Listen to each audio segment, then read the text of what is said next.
धुळे नंदुरबार जिल्हा सरकारी नोकरांची सहकारी बँकेच्या सन 2026 ते 2021च्या पंचवार्षिक निवडणुकीचे बिगुल वाजले असून लोकमान्य पॅनलने प्रचारात आघाडी घेतली आहे।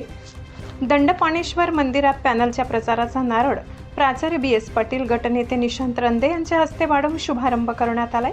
यावेळी लोकमान्य पॅनलचे मार्गदर्शक CN देसले, पॅनल प्रमुख संजय शिंदे, प्राथमिक शिक्षक पतपेढी गटनेते विनोद खेरनार, माजी चेअरमन विजय खेरनार, राजू चौरे, रवींद्र बोरसे, दत्ता शिंदे, मधुकर पाटील, निंबामाळी, सुरेश भावसार, किशोर पाटील, छोटू राजपूत, सुधीर ऋषी, शिवानंद बैसाणे, पुरुषोत्तम काळे, आबा बच्चाव, राकेश आव्हाड, नितेंद्र चौधरी, रामकृष्ण बागल, संजय वडवी, उमेश पाडवी, दिनेश पाडवी, सतीश पाटील, भैया देवरे, उल्हास लांडगे, रावसाहेब पाटील, चंद्रकांत सत्यसा, अनिल भांबरे, मंगेश निकुंभ, अरुण पवार, उमेश बेडसे, शशिकांत पाटील, अशोक पवार, मनोज पवार आदी उपस्थित होते। यावेळी कार्यक्रमाचे अध्यक्ष प्राचार्य BS पाटील यांनी सांगितले की आपल्या हक्काच्या व विश्वासाच्या बँकेची प्रगती आणि पारदर्शक कारभाराची परंपरा पुढे नेण्यासाठी लोकमान्य पॅनल कटिबद्ध आहे। गटनेते निशांतजी रंदे आणि पॅनल प्रमुख संजयजी शिंदे यांच्या पाठीशी सर्व सभासद बंधू भगिनींनी खंबीरपणे उभे राहून लोकमान्य पॅनलच्या सर्व उमेदवारांना विजयी करायचे व सर्व उमेदवारांना आशीर्वाद व पाठबळ द्यावे असे आवाहन त्यांनी केले। धुळे नंदुरबार जिल्हा सरकारी लोकांची सहकारी बँकेची निवडणूक 30 ऑगस्ट रोजी संपन्न होणार असून धुळे व नंदुरबार जिल्हावासियांचे लक्ष या निवडणुकीकडे लागून आहे। खूप प्रमाणात मी केला। अगोदर तर निवडणूक लागली हेच लोकांना माहित नव्हतं।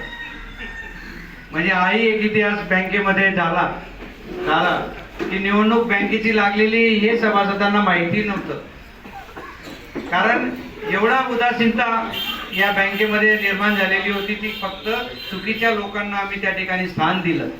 ज्याची लायकी नव्हती, ज्याची अवकाश नव्हती, अशा लोकांना मी त्या ठिकाणी सामावून घेण्याचं काम एवढ्यासाठी केलं की कुठेतरी या बँकेमध्ये बिनविरोधचा शिक्का लागावा।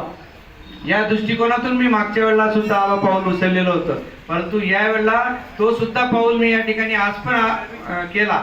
प्रयोग मी त्या ठिकाणी केला, परंतु प्रयोग करताना ठरवलेलं होतं की चुकीच्या माणसाला त्या ठिकाणी येऊ द्यायचं नाही, जेणेकरून सभासदांचं हित त्या ठिकाणी चांगल्या पद्धतीने जोपासता येईल याकडे आमचं लक्ष होतं। परंतु मित्रांनो, काही अडचणी असतात, काही प्रॉब्लेम असतात, त्या अनुषंगाने 2-3 पाऊल त्या ठिकाणी राहून गेलेत। म्हणून आपल्याला या ठिकाणी सांगू इच्छितो की मी त्या ठिकाणी बिनविरोध करण्यामध्ये थोडासा कमी जरी पडलो असलो तरी आज 17 जागांसाठी बिनविरोध निवडणूक करणं म्हणजे जोक नाही। आपल्या सर्वांच्या सदिच्छा होता, पाठबळ होतं, या व्यासपीठावर विराजमान असलेल्या सर्वांचा आशीर्वाद माझ्या पाठीशी होता, म्हणून मी त्या ठिकाणी करू शकलो। गेल्या 5 वर्षामध्ये काय केलं, काय करणार नाही हे सांगण्यापेक्षा ज्या 5 वर्षामध्ये आपल्या हितचिंतकांनी बँकेला बरखास्त करण्यासाठी सुद्धा पत्र केलं बरं का दादा। RBIला त्यांनी पत्र दिलं की आम्हाला ही बँक चालवायची नाही, बंद करायची, असे सुद्धा त्या ठिकाणी निवडून आलेले संचालक जर आपल्या या 105 वर्षाच्या परंपरा असलेल्या बँकेमध्ये असे जर किडे पाडत असतील तर का म्हणून त्यांना बिनविरोध म्हणून आपण घ्यावं, हा एक प्रश्न त्या ठिकाणी आला। मी वाट बघत होतो की कोणीतरी यावं, समोर येऊन बोलवण्याचा प्रयत्न आम्ही पण केला। आदरणीय आबासाहेबांचा मी पाऊल चुकत होता, परंतु चुकण्या अगोदरच त्यांना मी त्या ठिकाणी कॅचअप केलं, कारण मला माहिती आहे की CN आबांबरोबर मी पण काम केलेलं आहे आणि CN